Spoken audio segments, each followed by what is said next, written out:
The young player from Murcia has landed in the French capital, igniting the passion of the fans and awakening renewed hopes. Today we tell you how his arrival has been, his preparation, and what we can expect from this final assault on the circuit. Alcaraz boarded his flight to Paris with a mix of calm and determination. Thursday's flight was not just a trip, it was a symbolic step toward the closing of a year in which he has shown maturity and evolution. At the airport, French fans welcomed him warmly, aware that they were in front of one of the brightest stars in tennis today. Smiles, photos, and cheers marked his arrival. The champion did not go unnoticed. Paris welcomes him with respect and anticipation. The city of love and elegance transforms every autumn into the stage of one of the most demanding tournaments on the circuit, and Alcaraz arrives eager to make history. In 2022 he reached the quarterfinals before retiring against Holger Rune, but this year his mindset is different. He's not looking to repeat, he's looking to conquer. And he does so with the poise of someone who knows that the work behind him supports him. Every detail matters, and his preparation proves it. The indoor courts at his academy, the hours in the gym, the guidance of his technical team, even the energy from his family environment, all are part of a meticulous plan. It's not just about playing well, but about arriving with a fresh body and a clear mind. Alcaraz knows that a successful season finale can make the difference between a great year and a legendary one. Carlos Alcaraz has traveled to Paris with a very clear purpose: to finish the season strong and prove that his ambition remains intact. After a few intense weeks of competition, the Spaniard decided to take a strategic break in his homeland, Murcia, to reconnect with his surroundings, regain energy, and prepare for his assault on the French capital. The decision was no coincidence. His academy, the Carlos Alcaraz Academy, has become his ideal refuge, a space where talent and tranquility blend perfectly. During those days in Murcia, Alcaraz worked not only on his body but also on his mind. Isolated from media noise, he fine-tuned his indoor game, simulating the conditions he will face in Paris. The fast, indoor surface at his academy allowed him to adjust his shots, work on reaction speed, and maintain competitive rhythm. That silent, disciplined work is what separates a promising player from a true champion. And Alcaraz, without a doubt, belongs to the latter category. The atmosphere at the academy was one of total focus. The training sessions were demanding but also strategic. Alcaraz and his team know that this final stage of the season is a time where improvisation has no place. Every session, every technical adjustment, every measured rest is designed to reach peak performance at the exact moment. Paris doesn't forgive mistakes, and the young Murcian knows it. That's why he arrives not only prepared but mentally sharp. Now in Paris, the atmosphere is electric. Fans crowd to watch the Spaniard's first training sessions, where he radiates a mix of serenity and competitive hunger. Cameras follow him, journalists observe him, but he only focuses on his racket, the court, and the next shot. His first contact with the Parisian environment has been positive, and he seems to enjoy it, greeting the fans who chant his name among Spanish flags. The Paris Masters 1000 is not just any tournament. It's the last great battle before the Nitto ATP Finals, a stage where the best in the world face off with everything at stake. For Alcaraz, it means more than points or prizes. It's the opportunity to reaffirm his leadership, to end the year with authority, and perhaps to move closer to the coveted world #1 ranking. Everything he worked on in Murcia will now be tested under the lights of the Accor Arena. His coaching team, led by Juan Carlos Ferrero, has designed a precise routine. Morning training, complementary physical work, and moments of mental relaxation form a key balance. Alcaraz fully trusts his team, and that shows in his attitude. The confidence he projects is not arrogance, but assurance built on hard work. And that confidence is contagious, to his team and to the thousands of fans supporting him. The French capital has responded enthusiastically. Since his arrival, fans have shown great affection for him. The stands are already waiting to see him display his talent and energy. Alcaraz's smile as he receives so much love shows that he feels that support, and that could be a decisive factor. Because beyond physical ability, tennis is also emotion, and he connects with people in a natural, warm, and vibrant way. Alcaraz faces this challenge knowing that every match is an opportunity to grow. Paris, with its history and demands, is the perfect stage to measure his competitive maturity. At 22 years old, he has already proven to be a champion with an indomitable spirit, and his ambition knows no limits. The young Murcian doesn't just want to win, he wants to leave a mark, to establish himself as the leader of a new generation unafraid of big challenges. His message is clear: hard work, humility, and passion. Values that have accompanied him since the beginning of his career and that now lead him into this new chapter in the City of Light. Paris welcomes him with open arms, and he responds with his best version. The assault has begun, and everything indicates that Carlos Alcaraz is ready to once again ignite the flame of world tennis.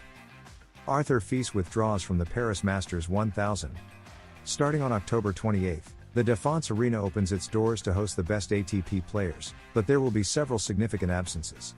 The latest is Arthur Fils, world number 30, who has had to withdraw from the competition due to a back injury. The 21-year-old had hoped to return to competition in such a special setting for him as Paris. However, the Frenchman is still suffering from a vertebra injury that has kept him out of play during this final stretch of the season. By announcing his withdrawal from this Masters 1000, Fils ends his season in the most bitter way.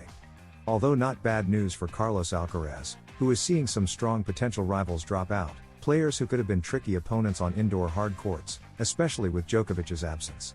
Therefore, the Spaniard must take advantage to earn as many points as possible to prevent Jannik Sinner from overtaking him and seizing the ATP #1 spot.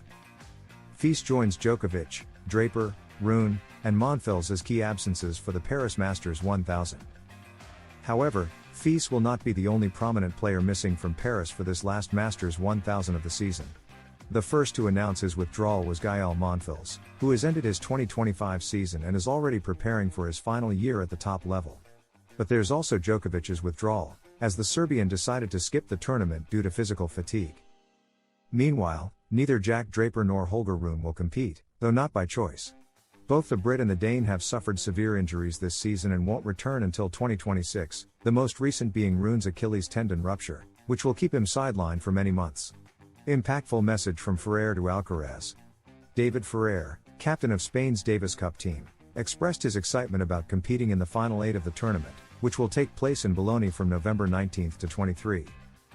In principle, he will count on Carlos Alcaraz, Jaume Munar, Pedro Martinez, and Marcel Granollers, with one player yet to be confirmed.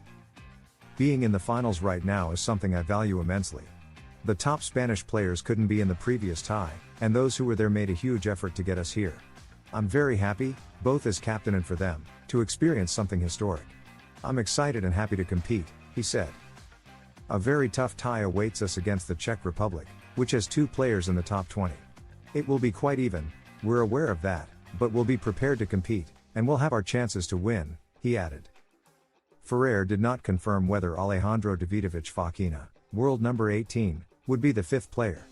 He also hoped it might be favorable for Spain to play in a neighboring country and to have a player like Alcaraz, who is loved all over the world.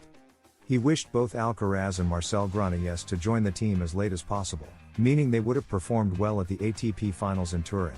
They'll come with match rhythm, and it's the same surface. Even if they played the final, we debut on Thursday, so there are 3 days to train and adapt. He also refused to make predictions. We have a very tough tie where we could play very well, at a great level, and still lose. But I think with the players we have, we'll have our chances. The Davis Cup is never easy when you play for your country, it's very different from playing for yourself. But our players have the experience to face it. The competition will take place from November 18 to 23 at the Bologna Fiere, on indoor hard courts.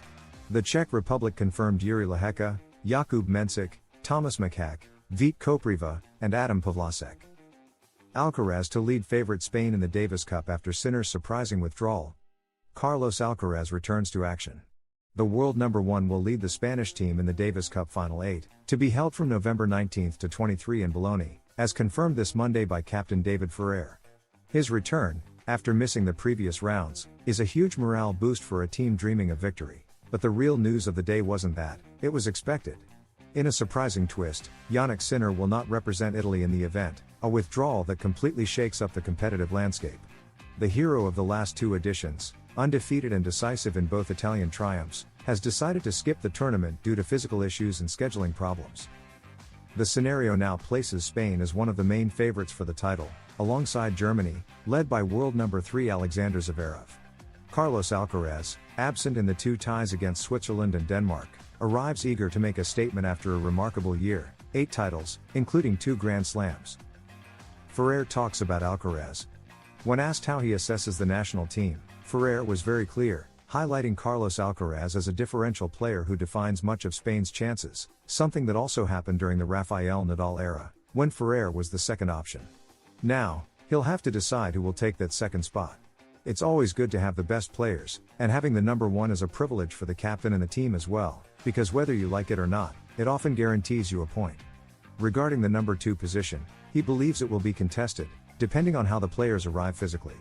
It's the end of the year, and some players finish better physically and mentally than others, and that's what will determine it. Playing in Italy doesn't have to be bad. On playing in Italy after so many years competing in Spain, where crowd support was strong, he doesn't think it will be a problem, especially in the quarterfinals against the Czech Republic, where he expects the audience to be neutral. That might change if they face Italy, the host team, but he doesn't think it will affect them too much. The players have a lot of experience, and as long as we're not playing against Italy, where the home team will have the crowd on their side, it will be neutral. He even sees the Carlos Alcaraz factor as potentially swaying the public's perception. I think they'll support Spain more because of Carlos Alcaraz.